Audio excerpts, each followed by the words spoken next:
A continuación, Libre Expresión.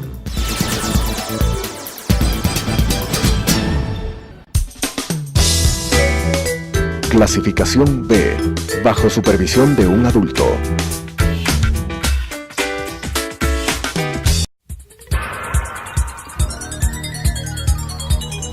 Las opiniones vertidas en este espacio por la producción y dirección del programa son de exclusiva responsabilidad de sus autores y de quienes intervienen en ellos.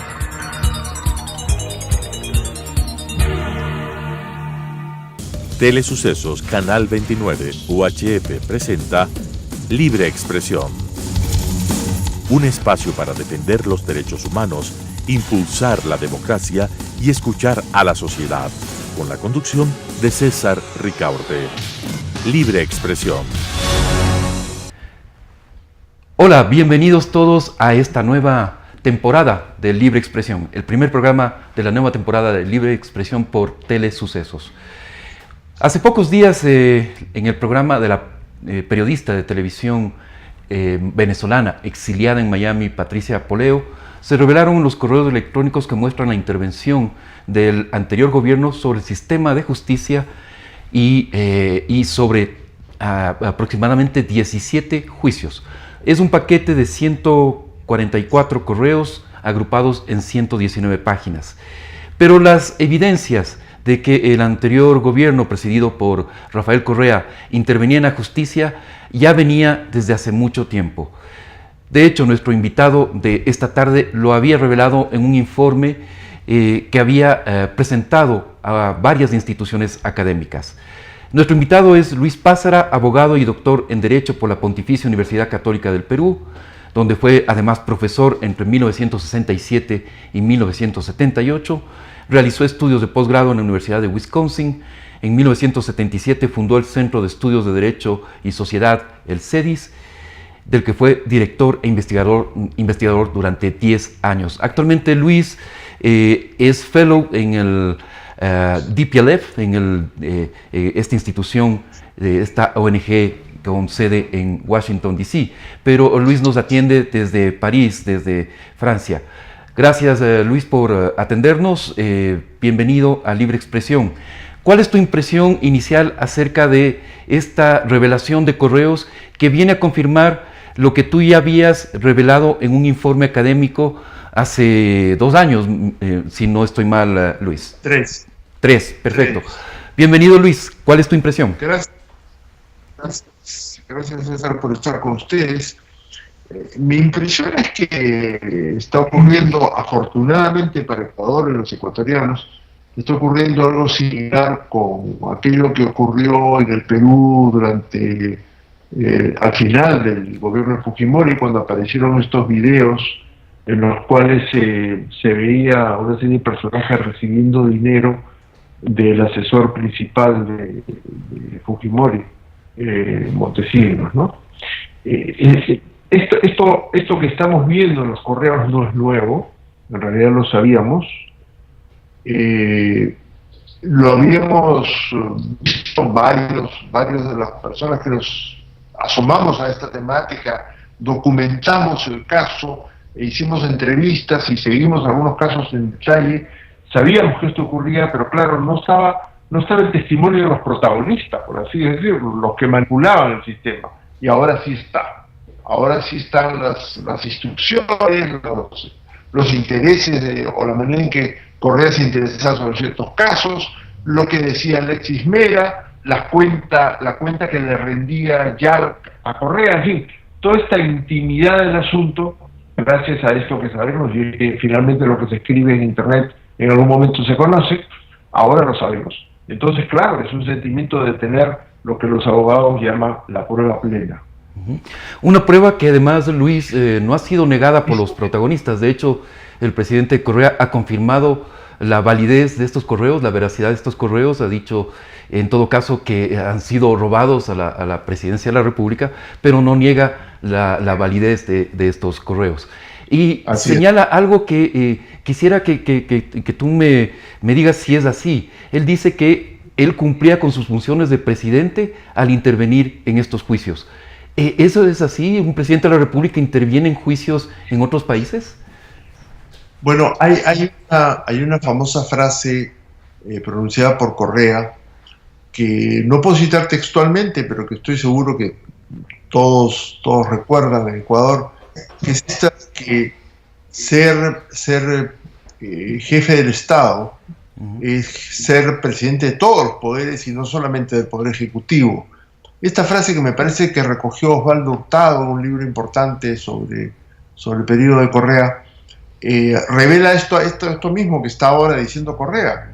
Es decir, él consideraba que estaba a cargo de todo el Estado, y él nunca tomó en serio la división de poderes. Él, supongo que no podía entenderlo, no podía aceptar, más bien, porque Correa es un hombre inteligente, o sea que entenderlo entendería, pero no podía aceptar que él tenía un campo de acción circunscrito correspondiente al Poder Ejecutivo, y que el Poder Judicial, o la función judicial, como se llama en Ecuador, tenía una responsabilidad distinta, que incluía la posibilidad de decirle no al presidente de la República o a la Asamblea Legislativa. Me parece que esto nunca lo aceptó.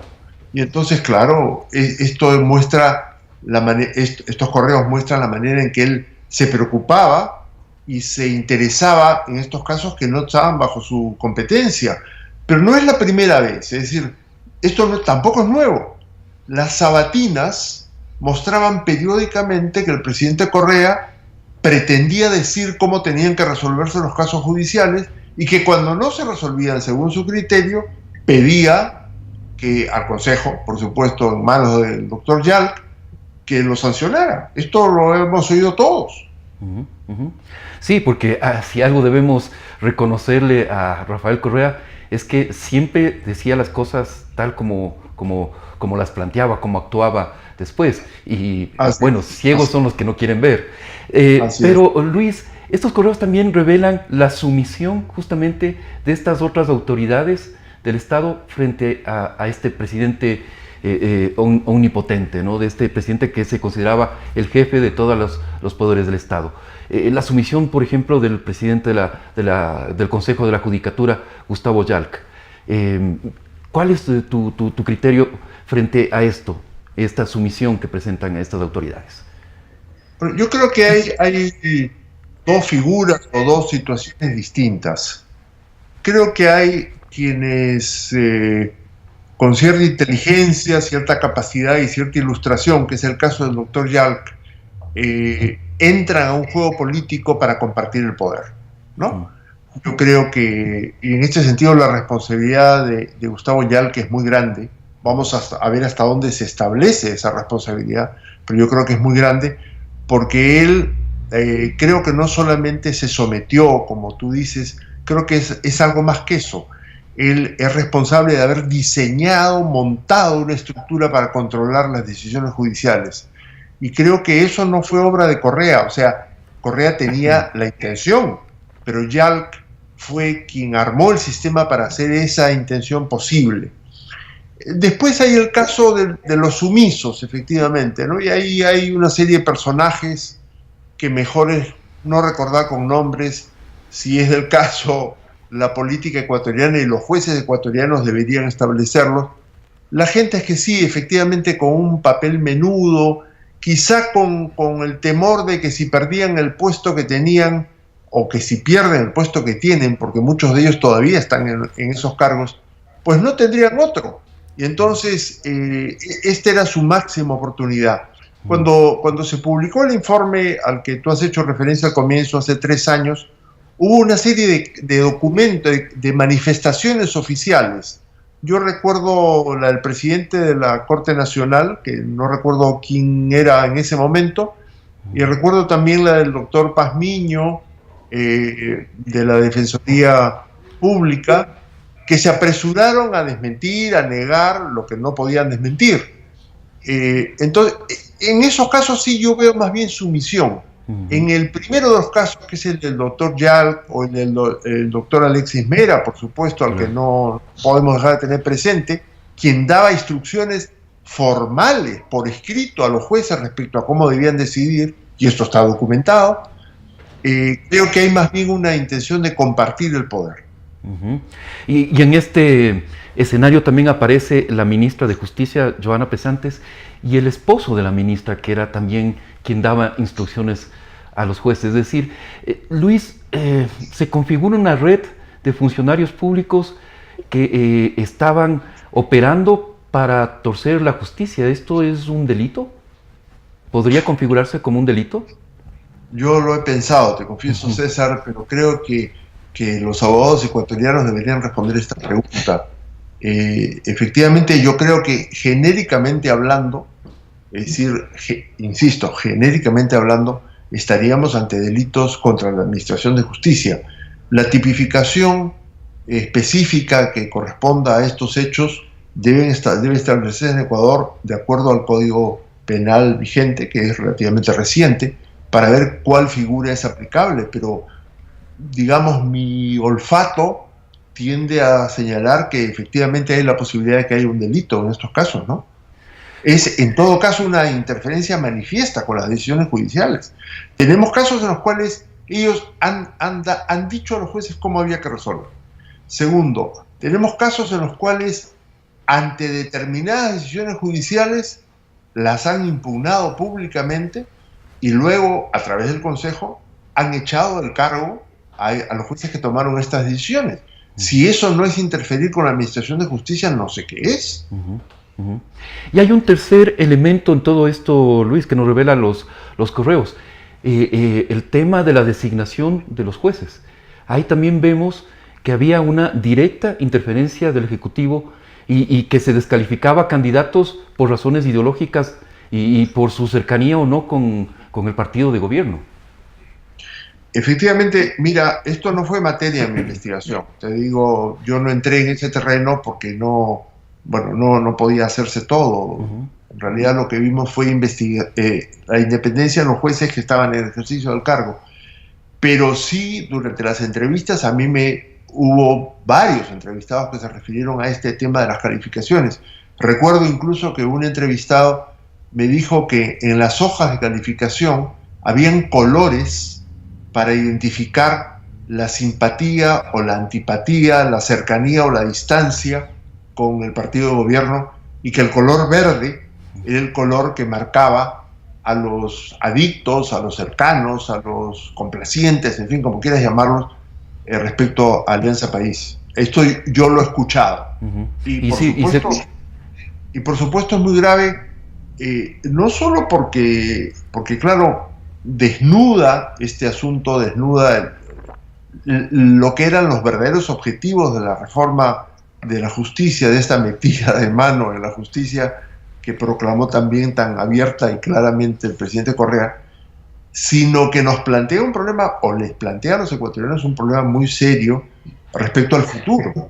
Es decir, ¿qué jueces tiene hoy Ecuador si es que hubieran sido nombrados de esa manera? Claro, porque ahora estos correos nos dan la evidencia física de que efectivamente existían esos colores para marcar la cercanía o no de los gobiernos. Está físicamente registrado en esos correos, Luis. Y además nos plantea, como tú dices, un problema de futuro, tanto en la idoneidad de los jueces que tenemos actualmente, como en los mismos procesos que han sido juzgados por esos jueces y que podrían ser impugnados por las personas que han sido perjudicadas, ¿no? Incluso ante cortes internacionales. ¿Tú crees que hay un escenario para eso? Bueno, en materia en aquello que es impugnable, estoy pensando básicamente en el Sistema Interamericano de Derechos Humanos, creo que efectivamente hay recursos posibles. Cuestionar todas las decisiones que han tomado los jueces durante estos años es excesivo y traería un desbarajuste gigantesco en el país que creo que ningún país puede enfrentar.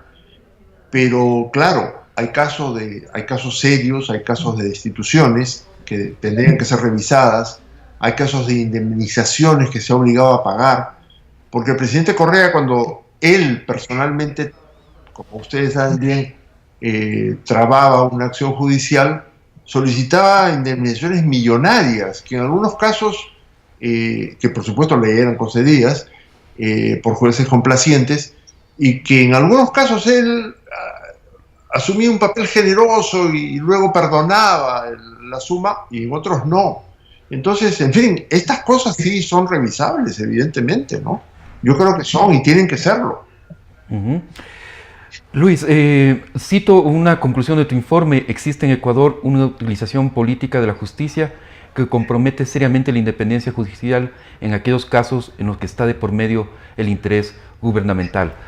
¿Nos recuerdas cuáles son los casos que examinaste y que te llamaron más la atención y que te permitieron concluir tener esta conclusión? Yo tomé 12 casos. En el informe estos casos están detallados y estudiado cada uno de ellos, pero lo que no soy capaz de repetir los 12. Claro, no. Por eso te digo cuáles son los que tú recuerdas con mayor claridad. Yo quisiera citarte más bien la diversidad de situaciones. Es que fue una cosa que me llamó mucho la atención. Es decir, tú tenías casos claramente políticos, en los cuales, digamos, actores políticos, pásame por favor, aquí tengo el listado de los casos. En actores políticos eran atacados, ¿no? Eran silenciados o eran sancionados. Tenemos el caso de Clever Jiménez, por ejemplo, para mencionarte un caso concreto. El caso de los diarios, El Universo, La Hora, que fueron sancionados también por publicar cosas que el gobierno no quería que se publicaran. Tú dirías, ahí hay casos claramente políticos, ¿no? Hay casos políticos menos ostensibles. El caso de los muchachos de Lulancoto, por ejemplo, sí. A mí me sorprendió porque ni siquiera se sabía, ni siquiera se pudo probar para qué se reunían, qué estaban haciendo. A lo mejor era un grupo de amigos, en realidad no se probó nada, y sin embargo lo sentenciaron a una pena dura, ¿no? Pero luego tienes otro renglón, que es el caso de lo que podríamos llamar la protesta social. Hay varios casos de bloqueo de carreteras, de indígenas que se oponían a una determinada medida gubernamental y tomaban alguna medida de fuerza, y entonces de inmediato eran calificados como terrorismo o sabotaje a los servicios públicos, abusando evidentemente de los márgenes de la ley. Y luego hay un caso que a mí me parece extraordinario en esta línea, ¿cómo decirte?, de todo lo que se podía abarcar con un sistema como el que se montó, presidido por el doctor Yarg, ¿no? Que fue el caso de los muchachos del colegio técnico, que salieron a la calle a protestar porque les habían cambiado el nombre del colegio. Y esto también resultó un delito, y también motivó que el presidente Correa saliera a impugnar a quienes no consideraban, desde el aparato de la justicia, un fiscal y luego los jueces, que no consideraban que esto fuera un delito. Bueno, también ahí es decir, todo está. Quiero subrayar la diversidad de casos para mostrar cómo cuando se monta un sistema de este tipo, un sistema absolutamente autoritario, pues se puede aplicar a todo aquel que convenga aplicárselo, según la arbitrariedad, la voluntad, el apetito, la ambición o el mal humor del presidente de la República, ¿no? Y voy a añadir un punto más todavía.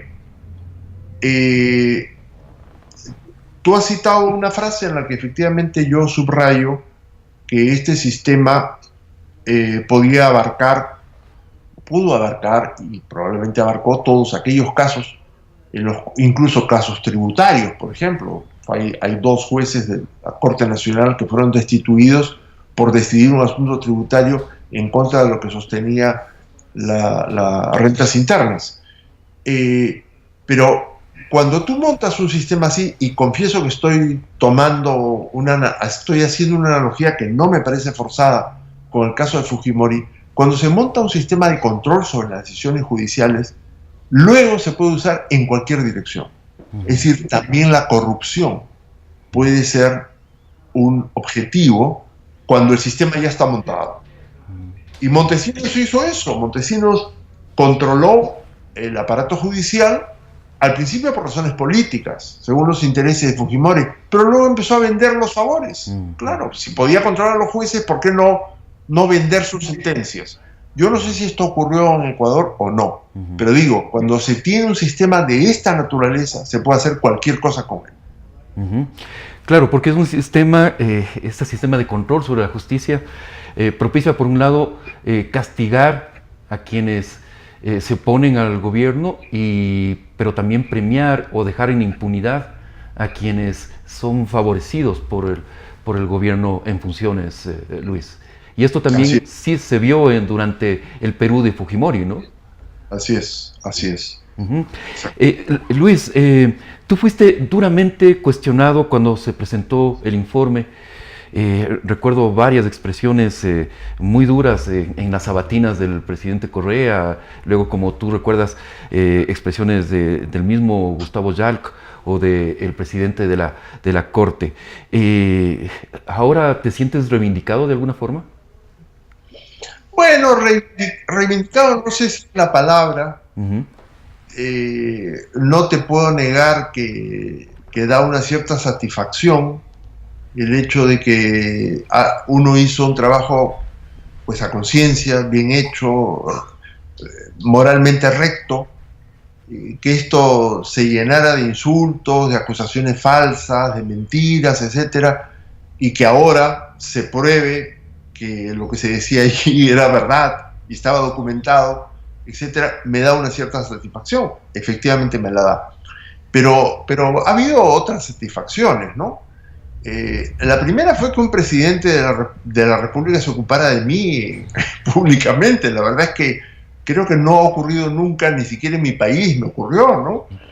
Pero esto al principio me hizo gracia cuando se me acusó de agente de la CIA, de pagado por Chevron. Todavía era tan absurdo, tan sin pies ni cabeza, tan traído de los pelos, que, en fin, me molestó un poco, pero no tanto.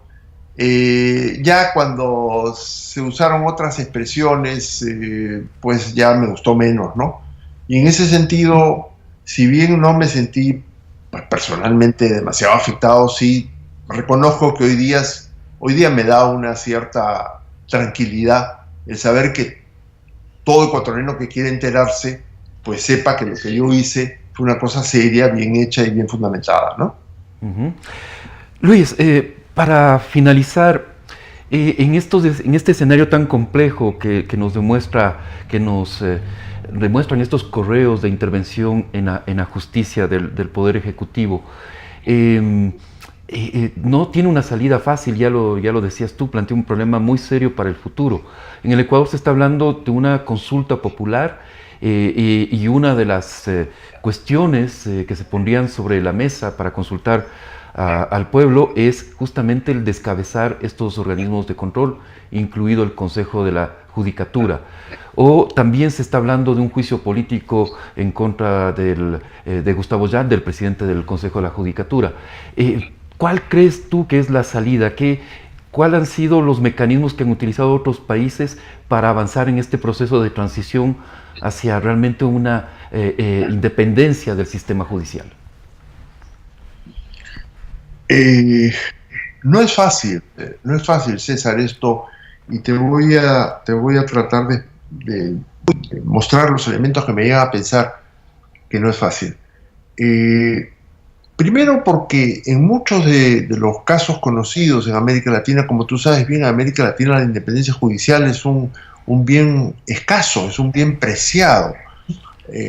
Nuestros gobiernos, la mayoría de ellos gobiernos militares, dictaduras, pues han hecho lo que han querido con el Poder Judicial por las mismas razones que hemos examinado en el caso ecuatoriano. La diferencia en el caso ecuatoriano es que se montó un sistema institucionalizado por un gobierno elegido, ¿no? Pero el problema de independencia judicial es un problema complicado porque en este caso, porque a diferencia de esos otros casos en los cuales las manifestaciones de la voluntad política eran más burdas, eran echar de la Corte Suprema pues a todos los jueces y entonces descabezarlo. sancionar a tal o cual juez o publicar una lista negra y excluir a una serie de jueces, que fue el caso de Fujimori. Pero ¿cómo desmontas todo un sistema como es el caso ecuatoriano? No es sencillo. Hay cosas evidentes. El Consejo Nacional de la Judicatura, tiene que ser transformado, no solo en el sentido de que las personas que están ahí han sido parte de ese aparato de control de los jueces, un aparato político de control de los jueces, sino que quienes lleguen al Consejo de la Judicatura es un tema que hay que pensar de nuevo. No pueden ser personas que vengan como llegaron los actuales miembros del Consejo. Entonces ahí hay un primer tema. Un segundo tema, evidentemente, es la Corte. La Corte Nacional en este momento está en un proceso de renovación parcial al cual hay que prestar muchísima atención. Y los medios de comunicación tienen que hacerlo con mucho, es decir, vigilar y poner toda la atención que requiere el caso, porque ahora la gran preocupación del correísmo tiene que ser contar con la impunidad por lo que han hecho. Y eso, en parte, podría estar garantizado por una renovación parcial de la Corte que llene de gente cercanas a Correa y Alianza País los puestos 9, 7 o 9, no estoy seguro, 9, ¿no es cierto? Sí, que están renovándose. Entonces, este es un tema que hay que mirar ahora mismo, antes de que haya que pensar de nuevo en recomponer la Corte. Hay que ver lo que se está haciendo ahí, hay que prestarle máxima atención a ese tema. Y luego viene el asunto al que nos referimos hace un rato, que es el de qué jueces tiene Ecuador hoy. Primero, reclutados bajo ese sistema de los colores de simpatía con el gobierno, y segundo, jueces que han aceptado mantenerse en la función bajo esa regla de juego, en la que, como se demostró en muchos casos, si tú expresabas una opinión discrepante, te echaban, diciéndote que esto, que lo otro, que el error inexcusable. El error inexcusable o cualquier otro argumento, te echaban. Los que se quedaron aceptaron esa regla de juego. Los que recibieron un oficio como el que envió Alex Mera a los jueces, ¿qué hicieron? ¿Aplicaron lo que Mera decía, lo que Mera disponía? Es decir, todo eso habría que analizarlo, habría que examinar. Es una tarea muy compleja en la cual obviamente uno no puede decir hay que echarlos a todos y traer jueces nuevos. Eso es una simplificación absurda y que llevaría a consecuencias complicadas, graves, ¿no? Entonces no hay que pensar en esos términos, pero sí hay que pensar en una depuración, una limpieza y un establecimiento de responsabilidades. Es decir, no puede volver a ocurrir esto más, ni en Ecuador ni en ningún sitio, ¿no? Entonces hay que establecer responsabilidades y sancionar a quien haya que sancionar. Esto me parece inevitable. Perfecto. Muchas gracias, Luis. Luis Pázara, desde París, desde Francia. Te agradecemos muchísimo este contacto con Libre Expresión a través de Telesucesos. Y a todos ustedes, amigos, muchas gracias por acompañarnos. Encantado. Las opiniones vertidas en este espacio por la producción y dirección del programa son de exclusiva responsabilidad de sus autores y de quienes intervienen en ellos.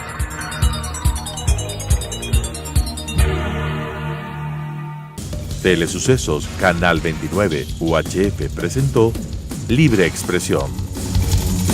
Un espacio para defender los derechos humanos, impulsar la democracia y escuchar a la sociedad, con la conducción de César Ricaurte. Libre Expresión.